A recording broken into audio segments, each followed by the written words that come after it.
Olha só essa caixinha de som que tá aí na moto, eu vou falar uma coisa sobre ela. Eu acabei de chegar em casa, É 8 horas da manhã, pai? 8 horas da manhã, eu trabalho virando a noite. E hoje eu transportei um rapaz que era macumbeiro. Eu não sabia que era e não tenho nada contra. Fiquei sabendo depois que ele me falou e eu vou falar o porquê que eu tô gravando esse vídeo agora. Ele subiu na moto, reparou na caixinha, iria pedir para eu tocar um estilo de música que ele gostava de ouvir. Ele perguntou: você é cristão? Eu falei: eu sou cristão. E eu toco louvores aqui na caixinha. Aí ele disse: então eu vou respeitar. Toca seu louvor aí. Aí quando chegou no final da corrida, ele disse assim: eu quero te perguntar uma coisa. Aí quando ele disse assim: quero te perguntar uma coisa, eu fiquei curioso. Eu não sabia que ele era macumbeiro. Fiquei curioso e eu falei: não, eu vou dar um pause aqui para poder ouvir a sua pergunta. Ó, aquilo ali é um pé de piqui, ó. E aí ele falou: rapaz, eu ia falar isso mesmo para você dar um pause. E eu ouvi a pergunta dele. O que é que ele me perguntou? Ele disse assim: você sabe que tipo de pessoa você leva na sua moto? Você leva aí ladrão, você leva traficante, você leva macumbeiro, e eu sou macumbeiro, ele disse. E ele pontuou que gostou muito de ouvir os louvores. A propósito, os louvores que estavam tocando são de minha autoria. Que eu nem comentei com ele a respeito disso, né, de autoria, porque eu não faço questão de reconhecimento algum. Mas ele disse: olha, você pode pegar uma hora dessa um macumbeiro que pode demandar. Aí eu falei com ele, interrompi ele, falei: demandar como assim? Amaldiçoar, lançar um tipo de feitiço, sei lá o quê? Não entendo de candomblé, né? Não entendo. E ele respondeu que sim, que seria algo nesse sentido, mas que o macumbeiro ele não demandaria porque ele sabe que poderia acontecer um acidente comigo e ele também ser vítima do acidente. Por isso que ele não demandaria. Aí eu disse para ele o seguinte: varão, até onde eu conheço, o maior feiticeiro que existiu na Bíblia chamava-se Balaão. Ele foi contratado por Balaque para poder amaldiçoar o povo, amaldiçoar Israel. Ele foi e voltou com a resposta ao rei dizendo que o Deus de Israel não queria amaldiçoar o povo. E aí, Balaão era o maior feiticeiro que existia, até onde eu conheço na Bíblia. Balaque repetiu isso por umas 3 vezes e ao invés de Balaão amaldiçoar, ele abençoava. O que é que acontece? Tem um trecho que eu li em Deuteronômio capítulo 23, versículo 5. Eu nunca esqueço disso. Mas lá fala que Deus não ouviu Balaão, antes transformou em bênção a maldição de Balaão. Dá uma conferida, Deuteronômio capítulo 23, versículo 5.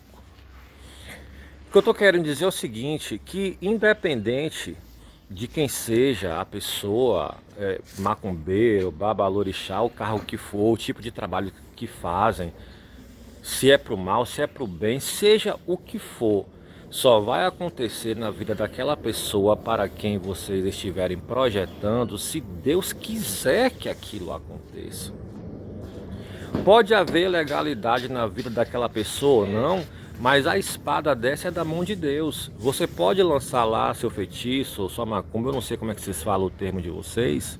Vocês podem fazer um trabalho, mas se aquilo funcionar na vida da pessoa, saiba vocês que não foi a entidade de vocês que executaram porque elas quiseram executar.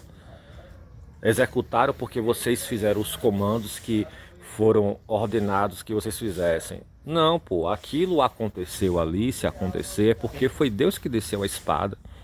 Porque Deus quis sentar a mão mesmo naquela pessoa, Deus quis puxar a orelha, Deus quis aplicar a enfermidade, seja lá o que for, parte de Deus. Eu vou ver se eu me lembro aqui e vou postar na descrição. Que da boca de Deus procede bênçãos e maldição. Vou localizar esse versículo, se eu não me engano está em Lamentações 3, eu vou dar uma procurada direitinho. E vou postar também Deuteronômio e algumas outras referências para vocês examinarem. E vocês que cultuam essas outras religiões, acho que aí tem Umbanda, tem Quimbanda, tem Candomblé e tal, e eu já conheci gente do Candomblé que diz que acredita no Deus Todo-Poderoso, Criador dos céus e da terra, mas ele segue de uma maneira segundo o que a religião dele ensina. E o que é que eu penso o seguinte, pô, se eu tenho um Deus Todo-Poderoso, Criador dos céus e da terra, do universo, e ele tem a doutrina dele, ele tem o estilo de vida que ele separou para o povo dele, para todo aquele que o aceita, que abre o coração para ele, então é dessa forma que o povo tem que seguir, independente de judeu ou de grego. Porque Deus não faz distinção. Se a pessoa tem fé, é humilde, tem o temor de Deus, vive segundo o padrão de Deus, então essa pessoa sim, ela é aceita e está alinhada com o coração do Criador. Então, se você é de qualquer outra religião, independente, crê em Deus, crê no sacrifício de Cristo, mas você vive do seu jeito, segundo a sua doutrina, segundo a sua denominação e não segundo o que está estabelecido pelo próprio Deus, então infelizmente você está enganando a si mesmo. Você precisa rever seus conceitos. Já vi até testemunho de gente dessa área aí espiritual que mexe com trabalhos e tentar mexer com gente de Deus mesmo, porque nem todo aquele que se diz de Deus nem todo aquele que é. Tem muita gente aí se achando ovelha, mas não é. Tem muita gente se achando trigo, mas não é. Mas já vi testemunho de gente que mexe com negócio de trabalho para afetar uma pessoa específica e a entidade não realizar e ainda informar que não tinha como fazer aquilo com aquela pessoa por causa do Deus daquela pessoa, que era justamente quem? O Todo-Poderoso. Então, se você serve uma entidade que não tem como fazer nada sem a permissão do Altíssimo, você precisa rever seus conceitos. Já começa pela história de Jó. Capítulo 1, você vê que Satanás vai lá instigar Deus contra Jó. E o que é que Satanás diz? Ele disse assim, olha, estende tu a tua mão e toca nele. Satanás disse para Deus estender a mão. E aí Deus vai e dá a ordem a Satanás para ele ir fazer e não tocar na vida dele, não tirar a vida dele.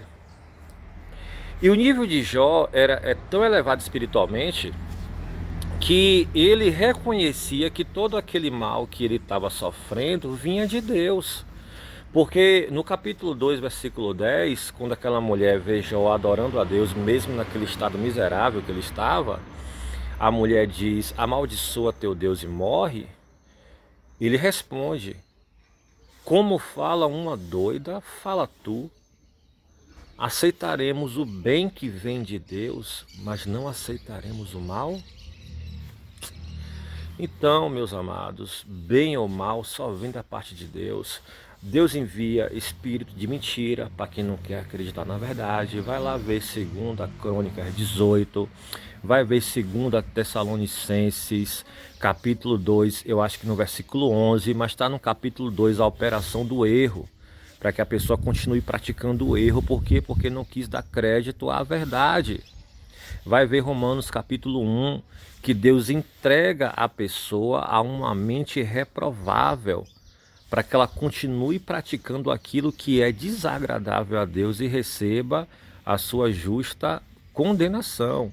Agora, Quando é que Deus chega nesse nível? É quando passa muito do limite, de tanto que a pessoa é visitada por meio de sonhos, por meio de profetas, pastores, evangelistas, por meio da música, por meio de panfleto, por meio de várias formas. Deus fala com a pessoa e ela não ouve, ela só quer ouvir aquilo que é agradável para ela. Chega num momento que Deus vai mandar um espírito do erro nela para ela continuar acreditando na mentira. Dá uma lida no capítulo inteiro de 2 Crônicas 18. Você vai ver a situação de Micaías, os profetas tudo profetizando a favor do rei lá tal, que eu não me lembro agora quem. E os profetas queriam que Micaías profetizasse também a favor. E Micaías disse que ele ia profetizar aquilo que Deus mandasse. E aí você vai ver, eu não vou dizer a você aqui a história toda, você precisa ler, para você ver como aquilo é grave. E que Deus enviou o espírito da mentira para o povo continuar crendo na mentira que eles queriam ouvir, porque a mentira era a verdade agradável aos ouvidos deles. Já que é assim, então tá bom, receba aí o espírito da mentira. Com Deus não se brinca. Deus é amor, mas ele também tem um limite. A paciência de Deus tem limite. Dá uma refletida nisso aí, tá bom?